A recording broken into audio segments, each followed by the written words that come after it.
Place au parti pris. Pascal, vous restez autour de la table. Abdou Chalbani nous rejoint pour son parti pris international. Bonsoir à vous, Abnous. Et c'est vous qui commencez, Ruth, avec d'abord l'événement de cette fin d'après-midi. Certains l'escomptaient. Mais ça y est, Bruno Retailleau annonce officiellement sa candidature sur LCI. Il est l'invité du 20h de TF1 ce soir. Et ce qui a retenu votre attention, c'est la manière dont il le fait. C'est-à-dire, c'est pas du tout une déclaration générale. Je serai le président de tous les Français, l'Union nationale. Bruno Retailleau martèle dès cette déclaration de candidature ses thèmes d'une certaine manière. Écoutons. Qui aujourd'hui, qui d'entre nous peut regarder le pays que nous aimons sans ressentir une forme de trouble, de la tristesse ou même parfois de la colère. L'engagement que je prends, c'est de toujours vous dire la vérité. Je serai le protecteur de la France des travailleurs, pas de la France des profiteurs. À nous, il revient de reconstruire la France. Oui. Voilà. On peut retenir ces déclarations sur l'ordre. La priorité, c'est le rétablissement de l'ordre. Et ensuite, sur les sociétés multiculturelles, ça ne marche pas, dit-il. Non, mais ce qui est sûr, c'est que vous avez effectivement, dans cet extrait, on voit bien que c'est une déclaration. Si vous voulez, dans les déclarations de candidature à la présidentielle, il y a une forme de souffle qui vise à rassembler tous les Français autour d'un projet. Là, on a le constat d'une société qui va mal. Et en fait, il ne nous dit pas qu'il va aller beaucoup mieux. Enfin, la façon dont il le dit, on reste très inquiet, c'est un peu anxiogène dans la manière dont il le dit. Alors, qu'est-ce qu'il dit ? Il est absolument pas différent de ce qu'il a dit pendant qu'il était ministre de l'Intérieur. Et de ce point de vue-là, il reste complètement fidèle à son personnage et à son origine politique, c'est-à-dire qu'il est libéral économiquement, moins d'État, il l'a dit, et aussi extrêmement clair sur le régalien, et par exemple sur l'immigration, où il avait fait un certain nombre de choses, où il avait tenté d'avoir plus d'expulsions, de faire moins de naturalisation. Bon, aujourd'hui, il dit, une société multiculturelle, c'est une société multiconflictuelle, et il annonce qu'il fera des référendums sur l'immigration, sur la justice, en l'occurrence, sur sans doute le droit constitutionnel qui empêche peut-être un certain nombre de mesures sur l'immigration, sur la Cour européenne des droits de l'homme qui empêche certaines mesures sur l'immigration. Bref, donc en fait, il repositionne exactement son discours de ministre de l'Intérieur qui avait eu un certain succès, et c'est pour cela qu'il le répète aujourd'hui en s'adressant aux militants. Vous savez sous quelle forme il l'a fait ? Dans une forme de SMS pour parler aux militants, parce que c'est eux qui l'ont élu à 75% président du parti. Il espère que ça va être son avantage par rapport à tous ses concurrents, et notamment en interne. Ils sont déjà là, David Lisnard, Xavier Bertrand, Laurent Wauquiez, et j'en passe, parce qu'il y en aura d'autres qui vont se déclarer. Il part très tôt, c'est l'un des premiers à déclarer sa candidature. Est-ce qu'il a un espace évident qui s'ouvre à lui, ou pas ? Honnêtement, la société française, elle est à droite, et elle demande du régalien, elle demande un travail sur l'immigration, c'est incontestable. En revanche, est-ce qu'il va être incontesté ? Certainement pas. Il sera contesté en interne, il sera contesté aussi parce qu'à un moment donné, il y aura peut-être la nécessité d'avoir le candidat du bloc central. Et donc, on dit qu'il a fait un accord avec Édouard Philippe pour ça que en janvier ou en décembre, celui qui est mieux placé se désisterait pour l'autre. Mais tout ça, ce sont que des spéculations. Et donc, en gros, il part tout de suite pour essayer de prendre de l'avance. Mais en fait, c'est pas complètement sûr que ce soit un avantage. Ruth, alors c'est journée exceptionnelle pour vous, deux partis pris du coup pour le prix d'un. Vous vouliez nous parler des leçons de l'affaire Adama Traoré puisque la Cour de cassation s'est prononcée. Bah oui, moi je trouve qu'elle est le résultat d'un acharnement désolant parce que c'est une affaire qui se clôt en France après 10 ans de procédure. La Cour de cassation a confirmé le non-lieu prononcé en faveur des gendarmes dans l'affaire Adama Traoré. Cette douloureuse affaire, elle a été instrumentalisée depuis le premier jour et elle continue de l'être encore aujourd'hui. Jean-Luc Mélenchon proteste officiellement contre la décision de justice. Attention, l'arrêt de la Cour de cassation, c'est-à-dire la décision ultime dans notre justice. Ça va rester une plaie ouverte dans la mémoire de ceux qui veulent croire à la justice rendue au nom du peuple français. Et c'est bien révélateur du détournement idéologique d'un drame qui a fait plusieurs victimes. À la fois, évidemment, le jeune Adama, et c'est bien triste, mais aussi les familles des 3 gendarmes qui ont vécu un calvaire pendant 10 ans. Je vous rappelle les faits, ça s'est passé en 2016, il avait 20 ans, il a été interpellé à Beaumont-sur-Oise par 2 gendarmes en civil alors qu'il s'enfuyait parce qu'il n'avait pas ses papiers. L'opération des gendarmes visait son frère, recherché pour extorsion de fonds avec violence. Il est arrêté, il a fait un malaise durant le trajet vers la gendarmerie, il dit avoir eu du mal à respirer et il meurt dans la cour de la caserne. La famille n'est informée du décès que 3 heures après et c'est ce délai qui lui fait accuser les représentants de l'ordre. Les avocats de la famille affirment que les gendarmes l'ont étouffé sous le poids des 3 corps pendant l'interpellation. Et s'en suivent des procédures longues, fouillées, avec nombre d'expertises et de recours sans fin. Et à chaque occasion, les juges d'instruction d'abord, la Cour d'appel ensuite, et donc hier la Cour de cassation, conclut à l'impossibilité de déclarer les forces de l'ordre coupables. Parce que le doute, comme c'est la règle en droit, a profité aux accusés. Dans l'intervalle, et c'est ça qui est terrible, cette affaire est devenue emblématique du combat de certains militants contre la police et la gendarmerie accusés de racisme systémique.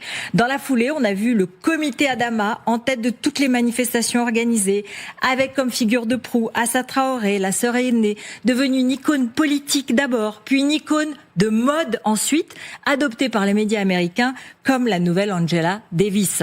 Alors, on a eu la présence de Assa Traoré à tous les rendez-vous de protestation, toutes les causes décoloniales sans distinction, avec des sympathisants qui l'ont suivi de bonne foi dans une dénonciation du système qui serait raciste par essence, en comparant allègrement bien après les faits, la mort du pauvre jeune Adama avec l'affaire George Floyd aux États-Unis. Comparaison n'étant pas raison, puisque dans l'affaire Floyd, il y a des images vidéo qui prouvent les violences policières, ce qui n'a jamais été le cas dans l'affaire Traoré.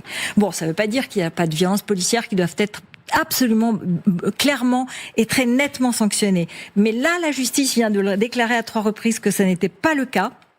Et dans l'intervalle, il y a eu la souffrance des familles. En 2022, je voudrais citer la mère d'un des gendarmes qui a écrit un livre protestant contre ce qu'elle a appelé le lynchage médiatique contre son fils et ses collègues.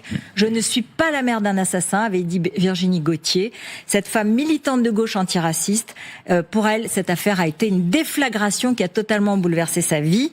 Et ce soir, l'instrumentalisation politique continue. Assa Traoré continue son discours politique. La justice française, comme elle l'a fait depuis des années, continue de protéger les forces de l'ordre et continue de protéger l'impunité policière. Et puis réponse aussi politique de Marine Le Pen, qui dénonce l'extrême gauche qui s'est servi de cette affaire pour jeter en pâture toute une profession.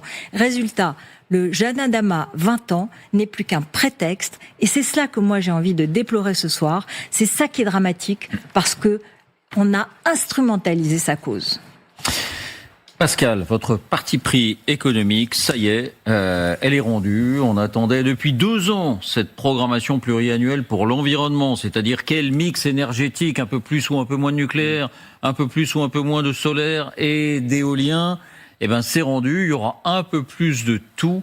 Et vous n'êtes pas très satisfait. Vous dites le et en même temps à ses limites. En tout cas, le en même temps énergétique. Alors, je vais essayer en quelques points de vous démontrer qu'il y avait probablement mieux à faire. Premier point essentiel, on ne comprend pas le marché de l'électricité si on ne comprend pas d'abord qu'il s'agit d'un marché de la demande. Pourquoi ?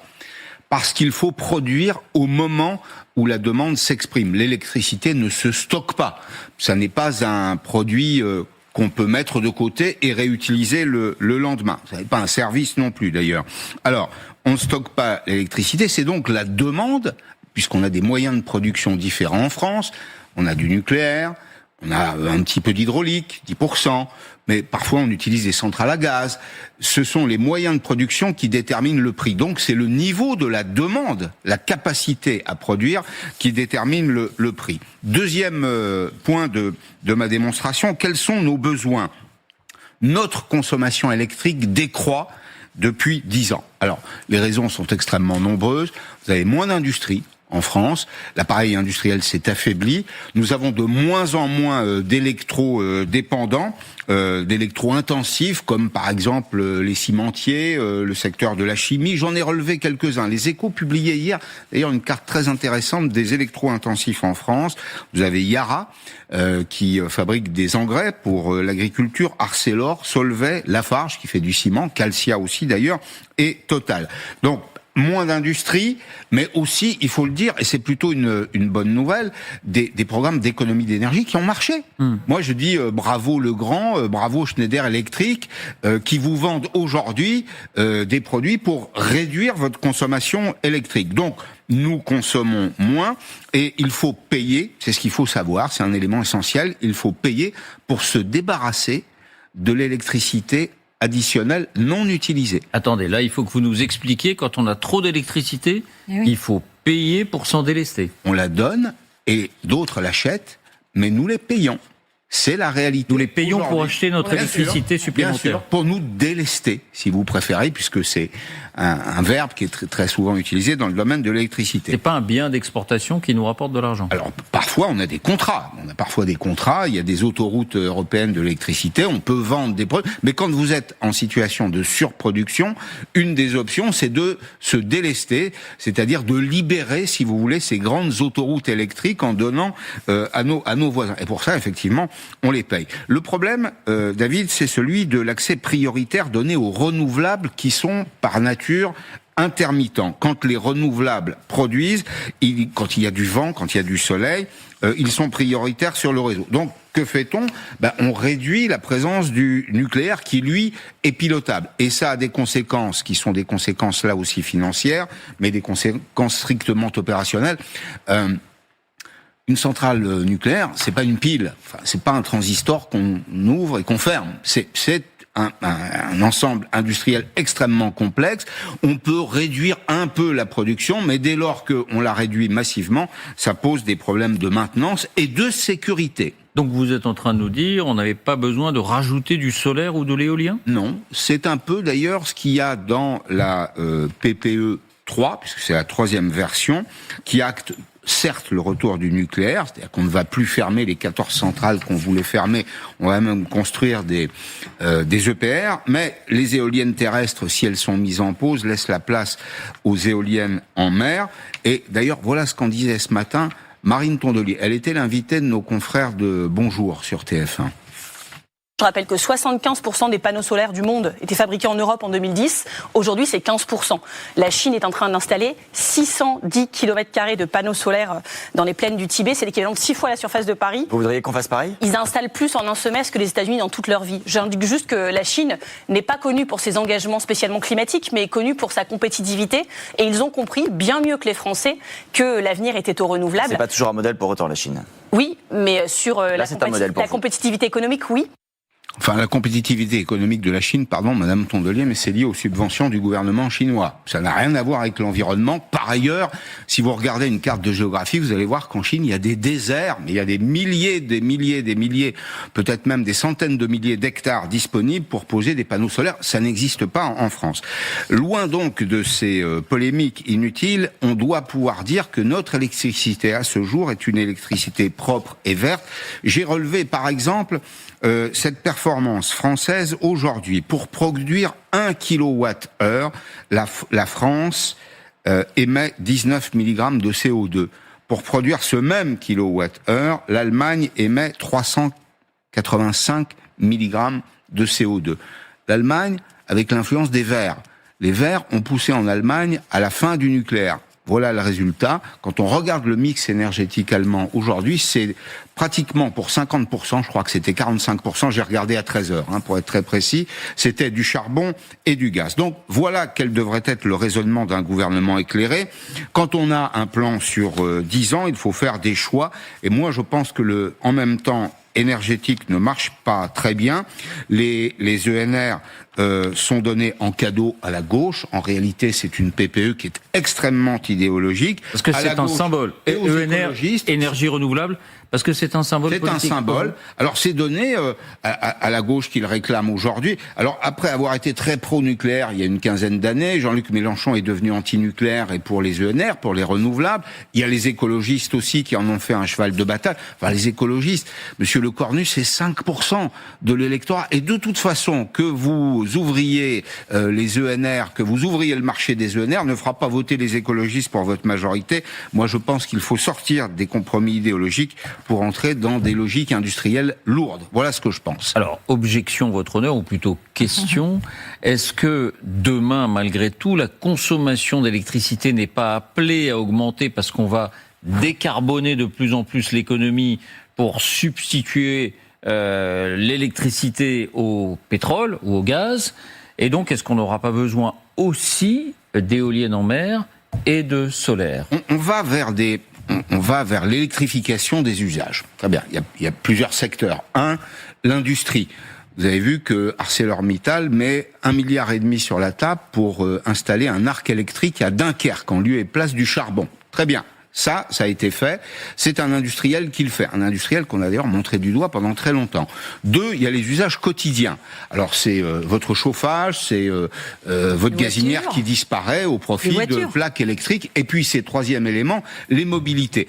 Mais aujourd'hui, la production nucléaire en France suffit très largement. C'est-à-dire qu'avec le potentiel que nous avons et les perspectives que nous avons avec les EPR notamment, nous sommes autosuffisants. La France est même un pays qui vend de l'électricité aujourd'hui. C'est un pays qui est exportateur net pendant une grande partie de l'année. Donc je veux bien, moi, qu'on ajoute des éoliennes en mer, je veux bien tout ce qu'on veut, des champs solaires, etc. Mais quand on fait un choix industriel, vous savez, on peut pas faire des réglages fins derrière. Comme je vous le dis, une centrale nucléaire, qui plus est un EPR, c'est pas un transistor ou un poste de télévision qu'on ouvre ou qu'on ferme. Non, c'est un outil industriel fragile qu'il faut respecter. Amnouz, votre parti pris international, Jeux Olympiques, l'affaire du casque, la polémique du casque, c'est ce casque porté par un athlète ukrainien et qui s'est fait retoquer, qui ne pourra pas concourir. Non, tout a commencé le lundi, c'était le 9 février, vous voyez là, c'était lors de l'entraînement officiel de Skeleton. Je ne connaissais pas ce sport, vous êtes couché et bref, et vous descendez, vous dévalez, à Cortina, donc pendant les JO, le porte-drapeau ukrainien Vladislav Eraskevich, 27 ans, descend la piste coiffé d'un casque gris, comme vous le voyez, orné de portraits sérigraphiés de plus de 20 athlètes et entraîneurs ukrainiens tués depuis l'invasion russe en 2022. Je précise que le casque ne porte aucun slogan, aucun symbole politique, aucun drapeau, seulement les visages de ses amis morts. Et je précise aussi que soit 650 athlètes et entraîneurs ukrainiens ont été tués depuis février 2022, ce n'est pas rien. Aux Jeux de Pékin 2022, parce que Eraskevich est déjà connu, il avait brandi une pancarte « No war in Ukraine », pas de guerre en Ukraine, quelques jours avant l'invasion de l'Ukraine. Et là, le CIO, le Comité international olympique, n'avait pas réagi, il avait pu concourir, tout va bien. Mardi 10 février, le CIO a informé officiellement Eraskevich que le casque est interdit. Mark Adams, qui est le porte-parole du CIO, donne une explication de texte. « Nous comprenons pleinement le désir de l'athlète d'honorer ses camarades ukrainiens, cependant les Jeux doivent rester séparés des questions politiques et religieuses. » Il reprend l'article 50. Le CIO propose alors un compromis, un brassard noir, exceptionnellement pour honorer les morts des athlètes et des entraîneurs ukrainiens. Eraskevich refuse et ce matin, jeudi 12 février, quelques heures avant le départ de la première manche de Skeleton, le jury déclare le casque non conforme à la réglementation. L'athlète est viré, il doit quitter le village olympique immédiatement. Je ne sais pas si on a le son de sa réaction ou si je vous le dis à haute voix. On l'a pas ? On l'a. Eh bien, on l'écoute. I think and truly believe that we are here today, we are able to enjoy the sport and enjoy Olympics. It's also because of their sacrifice. If I see betrays this athlete, I will not betray them. Voilà, mais résultat, il est viré, mais il tient bon. Et alors là où ça devient encore plus compliqué, c'est qu'on se retrouve devant une hiérarchie des deuils. C'est le même jour où le CIO a interdisé le casque ukrainien sans slogan politique, sans drapeau, etc. Le patineur artistique américain Maxime Nemov, dont les parents faisaient partie des 67 victimes du crash aérien du vol American Airlines au-dessus du Potomac en janvier 2025, a écrit sur l'écran, a demandé à ce que ce soit écrit sur l'écran géant au-dessus de la patinoire, Mom and Dad, this is for you, papa, maman, c'est pour vous, puis a brandi une photographie de ses parents morts après sa performance, et enfin a serré la photo des parents sur son cœur pendant l'annonce des notes. Et là, Mark Adams, le porte-parole des CIO, a salué le geste, a trouvé ça formidable. Alors, l'explication est simple, c'est la différence entre un hommage et un message politique. Et c'est effectivement l'identité de celui qui a causé la mort. Vos proches sont morts dans un accident, c'est tragique. Là, voilà, les honorer, c'est humain. Mais par contre, si vos proches, vos amis ont été tués par un État agresseur, eh bien, le message devient politique. Et là, le CIO décide qu'il y a une ligne nette. Et là, c'est intéressant parce que rien que dans le fait de décider cette ligne, eh bien, il n'y a plus de neutralité. Et alors, j'ai deux mais. La première, c'est que si le CIO ne mettait pas ces limites-là, est-ce que ce serait possible de faire concourir tous ces athlètes ensemble? Je rappelle qu'au JO de Milan Cortina, 206 nations concourent simultanément, alors que 130 conflits sont en cours. La tentation de l'instrumentalisation est évidente, puisque vous avez quand même des millions de spectateurs, de téléspectateurs à disposition, donc vous avez envie de sortir votre pancarte. Si chaque athlète, et c'est normal qu'il soit engagé, avait une pancarte, un signe sur ses chaussures, sur ses bâtons de ski, sur son casque, c'est un espèce de capharnaüm politique, même si toutes les revendications pourraient être légitimes. Mais, deuxième mais, le CIO a aussi tort, parce que la neutralité n'existe pas. Et ça, c'est bien le problème. Donc c'est vraiment à chaque fois la même chose. Choisir de ne rien dire face à 650 athlètes tués suite à une agression d'un pays tiers, en l'occurrence la Russie, c'est déjà dire quelque chose. Et c'est prendre parti. C'est le silence contre la mémoire. Et là, il n'était question que de mémoire. Encore une fois, il n'y avait pas à balai russe écrit sur le casque. Et donc, c'est là où il y a une espèce d'hiérarchie des deuils qui s'installe. Autoriser un patineur à célébrer ses parents en montrant leurs photos, en mettant un hommage sur les écrans géants, d'accord. Mais les amis ukrainiens et camarades de sport, non, ça c'est pas possible. Et le CIO répète à l'envi, là, depuis ce matin, qu'il veut pas de politique, qu'il veut pas de politique. Mais qu'est-ce que vous voulez que je vous dise? Les JO, je vais pas revenir jusqu'à Athènes, où c'était déjà politique, mais prenons Berlin 1936, qu'on a coutume d'appeler, c'était les Jeux Olympiques d'Hitler. C'était la démonstration, mais la plus évidente que le sport peut être une propagande d'État. Le CIO, à l'époque, avait accepté la mise en scène nazie, donc le salut nazi, les brassards, avait refusé le boycott américain. Donc, c'est quand même assez flagrant. Et à l'époque, les Américains étaient menés par un certain Avery Brundage, qui après est devenu président du CIO, et qui, à Mexico en 1968, a expulsé Tommy Smith et John Carlos pour avoir levé un poing ganté contre le racisme. Et donc là, tout d'un coup, le salut nazi était national, donc acceptable. Mais par contre, le main gantée, là, c'était politique. Est-ce que ça luttait contre le racisme? Donc là, c'est interdit. Et le même Avery Brundage, c'est intéressant, il était encore là à Munich en 1972, lorsque 11 athlètes israéliens ont été massacrés par des terroristes palestiniens. Ils ont suspendu les Jeux, il a décidé de suspendre les Jeux pendant 34 heures seulement, mais il a déclaré « The game must go on », les Jeux doivent continuer, et il a refusé une minute de silence durant la cérémonie de clôture. Donc le CIO dépend aussi de l'homme qui le dirige. Donc dire que le sport n'est pas politique, c'est soit de la naïveté, soit de l'hypocrisie. Et l'hypocrisie a un coût, et en l'occurrence, cet athlète ukrainien de 27 ans a perdu, ne peut plus participer aux Jeux parce qu'il a eu un geste, j'allais dire, généreux envers ses morts. Et ça, c'est quand même problématique, alors que nous avons 13 athlètes russes qui sont là pendant les Jeux, sous bannière neutre, mais personne n'est dupe. Il a saisi le tribunal arbitral du sport. En même temps, il a fait un acte politique, je veux dire, bien sûr, et là, dans sa carrière, c'est un moment difficile, mais en même temps, il a fait passer son message, parce qu'on en parle et on en a parlé, et son casque, il est très touchant, il est très bouleversant, parce que ce sont que des portraits d'athlètes. Oui. Donc, c'est un semi-échec, si vous voulez que je vous dise. Il a quand même passé son message, et pour lui, c'était ça aussi qui était important. Merci à vous trois pour ces partis pris, merci à vous de nous avoir suivis.